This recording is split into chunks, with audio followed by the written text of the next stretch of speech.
Greg Nutt, and welcome to the American Landscape.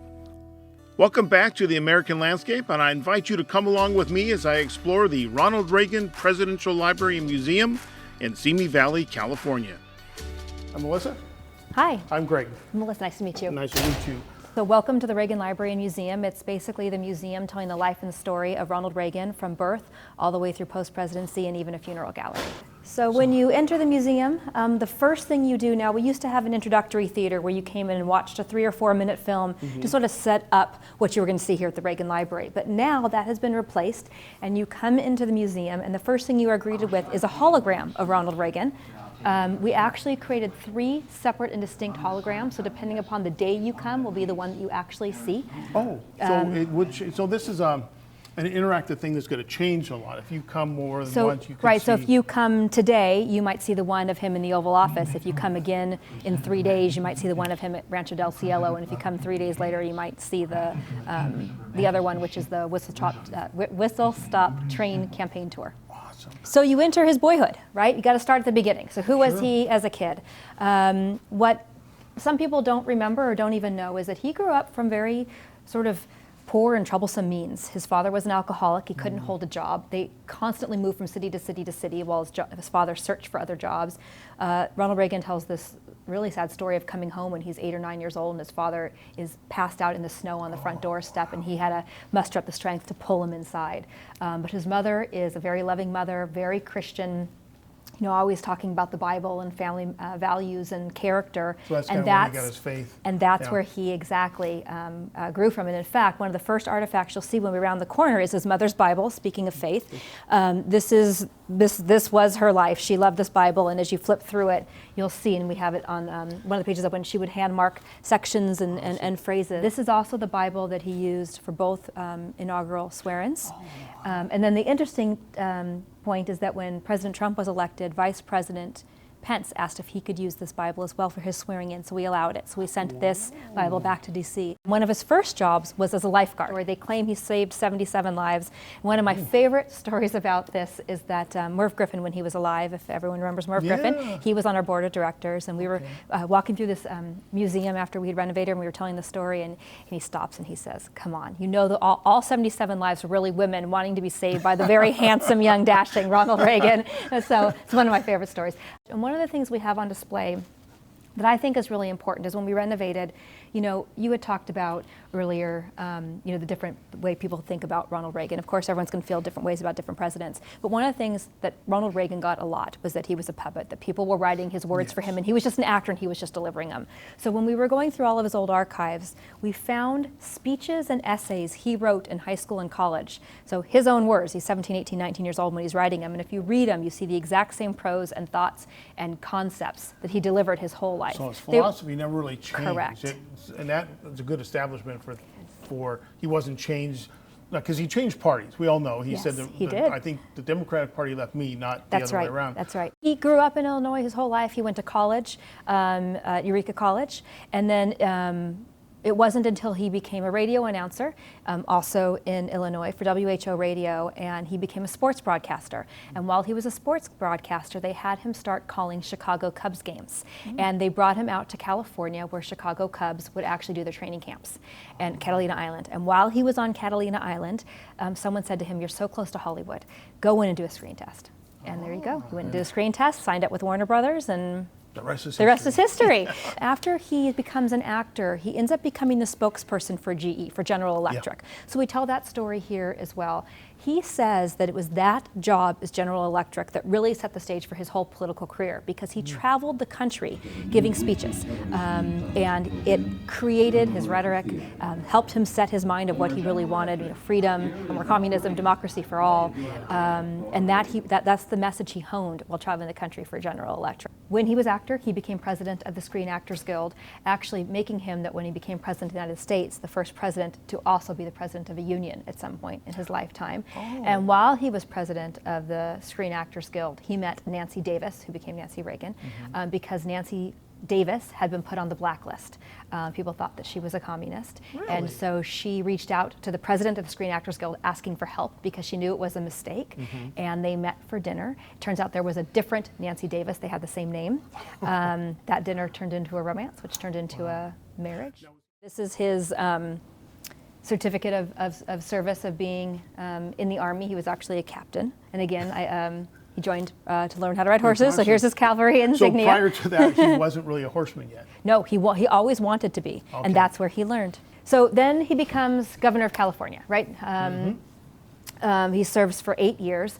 In this gallery, we talk about what that meant to him. I think one of the most special things in this room is this case. I call it a photo album because I don't quite know else what to call it, but starting in the 50s, every time, Ronald Reagan was a prolific writer and a prolific reader, and every time he came across a quote that he liked, whether it be something serious from Einstein or a joke from Bob Hope that he heard on the television set, and even quotes from leaders that he didn't agree with, he would write it down. Very small print, front and back of these cards, and then once he filled up this photo album, he kept them on loose leaf little cards, and you can see the loose leaf cards in this photograph here on top of the black binder. Then whenever he wrote or edited a speech, he would open up this photo album or flip through the loose cards to find that quote or sentence or joke or one-liner that he thought was needed in the speech. And so he started collecting them in the 50s. Wow. He used them all the way through post-presidency. So he wrote, in the beginning, he wrote a lot of his own speeches. Then you just don't have time. So he would meet with the speechwriters and make sure that they were getting his message across. I mean, one of the most famous stories is when he did the Mr. Gorbachev tear down this wall speech in June of 1987. The speech was written and the State Department took out tear down this wall, and he put it back in. And the State Department took it out, and he put it back in. And they went back and forth for weeks, and it became very contentious. And he said, this is what the people want, I'm saying it. So it's the end of the 70s, and we start talking about what's the country look like in the late 70s. Unemployment, stagnation, inflation, rising gas prices, all the things that were scary in the 1970s. Sure. And so he decides he's going to run again in the 1980 campaign. And during the debates, he famously says, are you better off than you were 4 years ago? If you're not more better off, you should vote for me. And of course, he gets elected, becoming our 40th president of the United States. And then you enter the inauguration and victory gallery. Now, this gallery looks at the president's first 70 days in office. And people often question why that is, because most presidents are judged on his or her, but his first 100 days. Right. So why is Ronald Reagan only judged on his first 70 days? And it's because on the 70th day of his presidency, he was shot. This is the actual suit that Ronald Reagan was wearing when he was shot. And I don't want to say fun when I say shot, but the fun story about this suit is that it had just been custom made for him by a tailor, and he loved it. And when he recovered and learned it had been literally cut off of him, he was upset by it. So he asked the tailor to make him another suit just like it. He wears the second version of the suit during the Mr. Gorbachev tear down this wall speech. So you'll see the other version of the suit in another gallery. Wow. But you can see the bullet hole here. So it's not there. You told us the story, because I think some people have thought it was because his arm was up and where Correct. he got hit. No, because it hit off of them shoving him into the car and ricocheting off the. So here's his X-ray. It might be hard to see on camera, but this little disc is the flattened bullet, literally at his lung. Wow. And heart. Is that the actual gun? This is not the actual gun. The actual gun is owned by the FBI. So this is a replica of the gun. So it's a 22. I'm guessing yes, by 22 the caliber. Mm-hmm. Yeah, there it's written. I was looking at the actual bullets. Yeah. So thankfully, no one was killed. A Secret Service agent, a police officer, and his press secretary were all shot. The Secret Service agent and the police officer fully recovered. The press secretary, James Brady, of course, everyone remembers, became paralyzed. And in fact, now that he has died, they have changed it to murder. So we come into a full-scale replica of the White House Oval Office, decorated as it was during Ronald Reagan's administration. It's completely to scale, the right width of the walls, the right height to the ceiling to the floor. In fact, the funny little story here is that he knew he wanted a full-size replica of the Oval Office in his library. Okay. They had made plans to do it, and as they began construction, the contractors realized that they couldn't do it because the ceiling height of the building was only so high. And so they couldn't get the correct depth to ceiling ratio they actually needed. So the contractor goes up to the president and says, Mr. President, I'm really sorry, just so you know, it's not going to be exactly to scale, this is why. And the president thought for a minute and he said, well, then just dig down. And so that's why when you're walking here, you go down a staircase so that we can get the exact floor to ceiling ratio. Most items in here are recreations, with the exception of the leather chair behind his desk. That's the chair he used for all 8 years as governor of California and all 8 years as president of the United States. The Resolute Desk is the very famous desk that almost every president uses. He had 2 plaques on his desk that were sort of his mantras that he lived by. It can be done. He's a very optimistic person. And then it doesn't matter. There's no limit to what a man can do if he doesn't mind who gets the credit. Before we go too much further, just because we've talked about it so many times, we keep talking about the Reagan diaries. Is that the actual? So this is the actual diary. This is not a replica. He filled 5 volumes. This one's closed. You can see what they look like. All 5 volumes look like this. In very small scrawl. He never really wasted space. All 5 are this full. And then what we did is we digitized them so you can actually come in and either read them through his handwriting or read them through type, because obviously his handwriting is a little hard to read. And you can read them page by page, or you can explore by date. So if we just to go back to what. Oh, so you could put like the day he was shot. You could just go to that date. Getting shot hurts. Even there's some humor to that. Right, exactly. So we call this our wow floor because everyone does exactly what you just did. You walk in and you say, wow. Now, is this how the guests would have got here? Yes, we're doing the exact same path. Okay. So the plane, Boeing, it's a Boeing 707. Boeing donated all their services. They took off the wings and the tail in San Bernardino. Flew in. Flew into San Bernardino.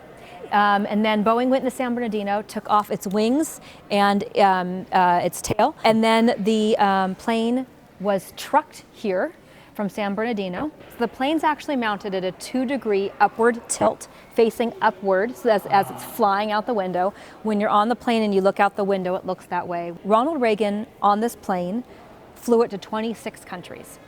At the time, that was more countries than any president had ever visited. Now, currently, that's like their first year. But back then, it was unheard of. So as they were flying across the world, Ronald Reagan realized this plane just wasn't quite up to snuff of what an Air Force One should be. There's no beds, there's no showers. So if you're doing like an a flight going to China and the time change and whatnot, there's nowhere to take a nap, there's nowhere to shower and freshen up. So Ronald Reagan would do legs so that they would come in to wherever they were going feeling fresh. It was his administration that ordered the Air Force One that's currently in service. It wasn't delivered until, so Ronald Reagan was president through January of '89. It went into service in '91 with the first President Bush. And so this plane served the first President Bush for the first about year and a half of his presidency. Only time Ronald Reagan was on the Air Force One that he ordered was during his funeral when his casket flew upon it. The Reagan Museum is 100% ADA compliant, with the exception of inside Air Force One, because it's an artifact, so we don't have to, if we accommodated wheelchairs, we'd actually have to cut the plane destroy to history. Exactly. So for I see an elevator. So what we have is we have a wheelchair elevator lift to get you to the entrance of the plane, so that you could kind of lean your body in and see down the peek down the aisleway. And then we have a photo book, gallery by gallery. So we'll show you each gallery by photographs. Okay. Other than that, the museum is 100% ADA compliant. Everywhere a wheelchair can go, closed captioning for the hearing impaired, all those kinds of things. All right. Here you are, you're about to board Air Force One, you're the president and first lady. In fact, we have a photographer that stands at the entrance of the plane, and we encourage you to go up the stairs and to be President and Mrs. Reagan and to give a wave, and we take your photo. You tour the Reagan Museum and you're seeing artifacts everywhere. It's all real, they're not replicas, but you're seeing a book, or you're seeing a gift, or you're seeing a pen. This is an actual airplane where 7 presidents sat on board, writing speeches, making decisions. And I mean, this is a true piece of history, and that you actually get to not just see it, but you get to walk on board it. So this is exciting, welcome on board Air Force One, 27,000. We got to give the presidential wave. And then you step on board. And you see the cockpit here to my left. And there's a jump seat back there that President Reagan used to love to see. It's so small. Used to love to sit in. Oh, just chat with the guys, see where they're going. And you can hear, you know, we're using the same air conditioning vents and whatnot as the plane, so it really feels like you're on a plane with motion. You can fly out, right, take off right up outside that window. Wow, and then phones. Could you, phones, right. Could I call my wife from here? Well, you know, you probably could. Wow, so you could have communicated with anybody. Anywhere around the world, which at the time was unheard of. So this is the communication center. Again, who knows what the current one looks like, but at the time, this was beyond state of the art. This was what allowed them to call anywhere in the world. So this had to have been retrofitted over some point in its life from, you said? Correct. Went in service in 71 with Nixon. So yes, clearly it had to have been updated throughout the years. But the fact that it was a floppy disk, right? They used floppy disks in computers. And on its final flight to San Bernardino, the communications officers that were sitting on these two chairs opened up the drawer and signed it. So that's why we have the drawer open. Cool. Air Force guys. Now, I'm pretty sure those Air Force guys. That's the football? It's very good. So the President of the United States is assigned a military aide, and they rotate through, and the military aide is with the president all the time, and he or she is carrying the briefcase, quote unquote, the football that carries the military codes. And this is the galley? So behind me is the front galley. This is the galley that only served President and Mrs. Reagan. It's the china that they used, and it's the jacket of their chief steward, Charlie Palmer. When you go over here, this is President Reagan's stateroom. You see the presidential seal outside, and that's his seat. This is the only seat in the entire plane that has a presidential seal on the belt buckle. Interesting. And again, we mentioned earlier, you know, how small this plane is. This plane has no beds, it has no showers. What you see through here that appears to be a bed is Mrs. Reagan's stateroom couch, and you'll see that on the other side. Of course, the Jelly Bellies. And he did a lot of handwriting on board Air Force One. Letter writing, speech writing, memo drafting. So this is actually a replica, and he did all of his writing on yellow legal pads. So he took one of the ones that he wrote on the plane and replicated it here. So pretty much what we do at home, we sat out on the couch. That's what they had to do on this plane? Yes. Well, so yes, however, President Reagan never slept on this plane. They chose again to take legs, and they would stop somewhere and they would take a nap and shower and then get back on board the plane. Okay.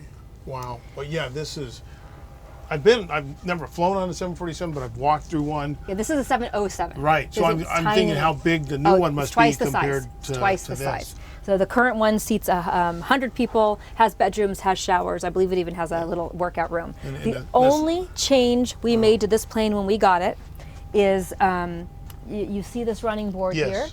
It used to be a bench. You can feel the indentation about here that ran all the way down the aisle. It was a storage bench. The seat would lift up and they could put stuff in it, or someone could sit on it and have a conversation. And it's hard enough you'll see the two of us walking through it. So that's the only thing we did to this plane to modify it. The only other version I've been on is a tanker, an Air Force tanker, and wasn't much here. So to see all this crammed in that space. So now you're seeing stateroom 2 or Mrs. Reagan's stateroom. So that's what we saw from down there. Correct. And then the little restroom that President and Mrs. Reagan would use. So now you are in their boardroom. When President Reagan flew on this plane, the boardroom had a wall that closed off this room. You can see it in that photograph. When we got the plane, the wall was down. And we're like, that's great, because now people can walk through it. So basically like a flying situation room. This is where they would come make those decisions. Exactly. And then my favorite part of the room, because I just think it's so funny, is the TV and the VCR. Again, completely outdating this plane. Sure, but at the time. Wow. Right? Yeah. And of course the jelly beans. And it's not beta. It's VHS. It was actually someone's job that every time the president got on board the plane to change out the photographs on the plane to depict where the president was going. So now we've chosen the ones that you'll see as you walk through here, but that was actually someone's job. So he kind of acclimated to where he was going, thinking about the people we've seen. Exactly. So now we are going into the staff room. Don't let this gentleman here scare you. He scares everybody. This is Lieutenant Colonel Steve Cheelander. He thanks us because we gave him hair. He is one of President Reagan's military aides, one of the gentlemen who would have carried the briefcase or the football. He gifted us his uniform, and so we put him here in the plane. Awesome. But again, we didn't want to plexiglass the plane. So other than a few kind of straps keeping you from sitting down, you can walk through the plane. So this This room housed basically one person from every department. The military aide was in here, his secretary was in here, the doctor was in here, someone from his cabinet was in here. Okay. Now again, no computers, right? Right. So when he was president, they used IBM Selectric typewriters. Oh, I've typed on those. That's, So his assistant, one of his assistants, Kathy Osborne, who's in that photo, would sit here and they would edit speech drafts, and then she would come up here and type up the speech cards. so this, though, the president is insulated from press and everything between. They're going to be, I take it, we're going to see that, but Right. from here forward, you got to have some credentials. You're correct, exactly, okay. even with the door to separate it, because Not much of a door, but, and there's some great photos of the president going back into the media section, you know, saying hi and cracking jokes, but yes. So and this is typically how they might have slept. And what's great about this is one of Ronald Reagan's favorite things to do on a long flight was walk the plane, find people who had fallen asleep, get the staff photographer, walk up to the person sleeping and make like he's yelling at him, and then get the photo taken, and then the next day deliver the photograph to the person who's sleeping. It's awesome picture. Now, as you were joked earlier, this getting the president farther and farther away from the media. Now we're standing in the Secret Service compartment. Oh, so we still haven't got to the so we media still yet. right. So these was it 3, 6, 10 seats. These 10 seats are the Secret Service agents, literally separating Ronald Reagan and the cabinet members and the congressmen from the media. And then we cross into the last room. These 6 seats to my left is where the Air Force crew would sit, and the 10 seats to my right are the media.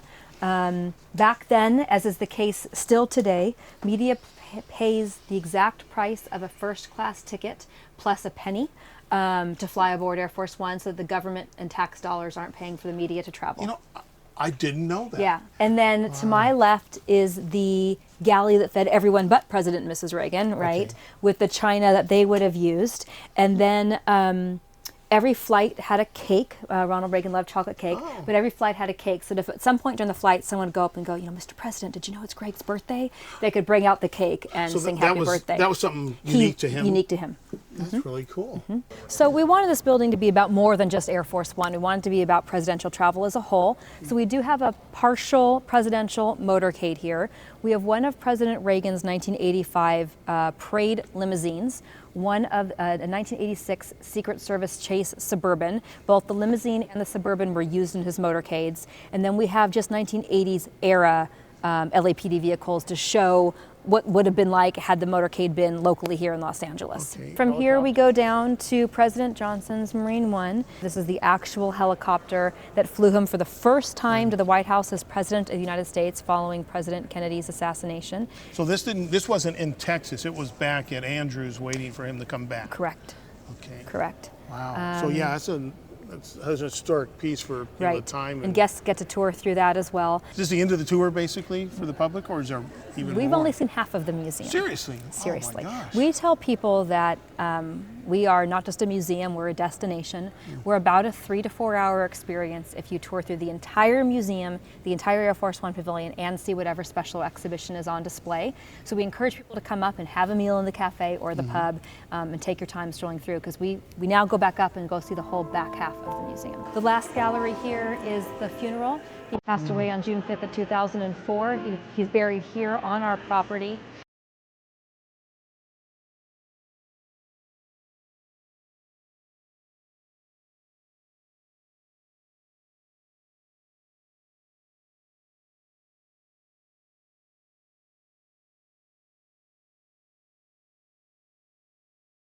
He wanted to be buried at sunset, so we timed it backwards to sunset. Wow.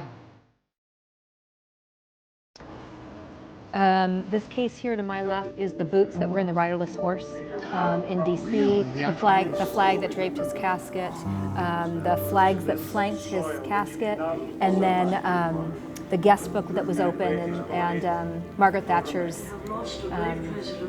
little sentiment to him right here. Were these some just local police here that are? Yes. So when he came into Point, his body came in the casket, came into Point Mugu, and was brought via car from Point Mugu here to the Reagan Library. It's a, 20-mile ride, and the freeways stopped. People got out of their cars, lined the freeways, lined the overpasses, and just saluted as the casket drove by.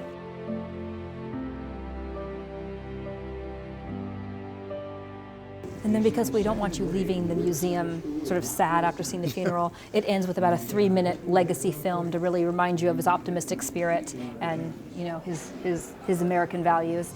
And then you finish the Reagan Museum, and then you have the option to tour whatever our special exhibition is when you're here at the Reagan Library. And that's included with it's price of included admission? with the price of admission. Okay. And then into our museum Exit to the store. gift store. And when you exit is when you see the real piece of the Berlin Wall and his memorial site. So if you want, we can walk this way. So this is a real piece of the Berlin Wall. It's 6,338 pounds to be exact, and gifted to us by Germany once the wall came down. When the wall came down November 9th of 1989, President Reagan was still very healthy and had the ability to go with Mrs. Reagan to Berlin and actually sort of help chisel and hammer down some of the pieces. What's great about this piece, and you can come up closer, we like to say you can come to the Reagan Library and actually touch a piece of history. And what you're looking at right now is the side that faced the west, the free side. People were allowed to come up to the wall and touch it and graffiti it and do whatever they wanted to it, but you just take, what is that? Not even 12 inches, right? This far this way, and now you're on the east side of the wall, the communist side, where you could not come and approach the wall or you would be shot. And so you can see the stark difference. Now, when we got the wall, the west side was very vibrant. Obviously, being out in the sun for so many years, it's faded. But to really show the contrast of the west versus east side. Yeah, it kind of looks like some of the housing on the east side. We're sitting on the west side of the property, but we call it our south lawn because this is a replica of the White House south lawn. So even though we're on the west side of the property, looking out to the west on a clear day, and if you know California well, it's never clear. On a clear day, you can see the Pacific Ocean when you look all the way out, and you can see all the way out to Channel Islands. And then if you were to follow this sidewalk path down, you'd see our F-14 fighter jet and our F-117 fighter jet. So we're the largest presidential library. We're also the most visited presidential library. Really? Now, is that because of demographics, or is this guy just a popular president? It's a combination of many things. We have Ronald Reagan as our president. He's a very popular president. We have an actual Air Force One airplane, so no matter what your demographics or your political affiliation is, if you want to see an Air Force One airplane, this is where you, and you live in California, this is where you have to come. And then we are very active in the special exhibitions that we bring here and rotate through twice a year. So every year there's 2 different special exhibitions that are here that are, you know, ranging from, the one we just closed was on Da Vinci, there's been one on Pompeii, there's been one on the Titanic, there's been one on the Vatican. So it brings out a lot of people who, you know, may or may not have an affiliation toward Ronald Reagan, and they may, you know, they may be someone who lives 2 miles away and they've never come up here, but boy, do they want to learn about the Titanic. So then they'll come up for that. And then while you're up here to learn about the Titanic, how do you not walk through Air Force One? And then once you're walking through Air Force One, you're walking through the Reagan Museum. And so that's why we do it. It helps us achieve our mission of bringing more people up to our campus. So President Reagan chose this exact location for his burial site. He wanted to face the west. He wanted to face the Pacific Ocean. We have up here some of the most stunning sunsets. And I don't know if it's because the Pacific Ocean is out there, even though it's so far away. He was interned here on June 11th of 2004. And then she passed away in March of 2016, and she joined him. I noticed there's docents everywhere, and those are all volunteers, right? They're all volunteers, and they're part of your experience. So as you walk through the museum, there's a docent. I think there's 75 work a day. And so there's about 35 or 40 in the museum at any one given time. And when you approach them, they'll give you any information you want or didn't want or didn't think you needed to know on Ronald Reagan, about that section of the library. They're complete source experts. And are there any guided tours? The only way to get a docent-led guided tour is to book a tour in advance. I think it has to be a group of 20 or more. You book online, and there's a special fee per person to get a docent guided tour. That makes sense. So there is that available if you wanted to do that. So you could kind of do that as a special, you could, absolutely. Special event for your family or friends or something. Our docents are amazing. Yeah, that's awesome. Well, thank you. Thank you so much. Awesome. I've been here and always been impressed, but having a little bit of extra information, seeing the changes, really kind of wrapped it up, brought it together. So I really do appreciate our time together. This is great. Yeah, it's a beautiful campus. We're glad you could be here. It is, yeah. Wow.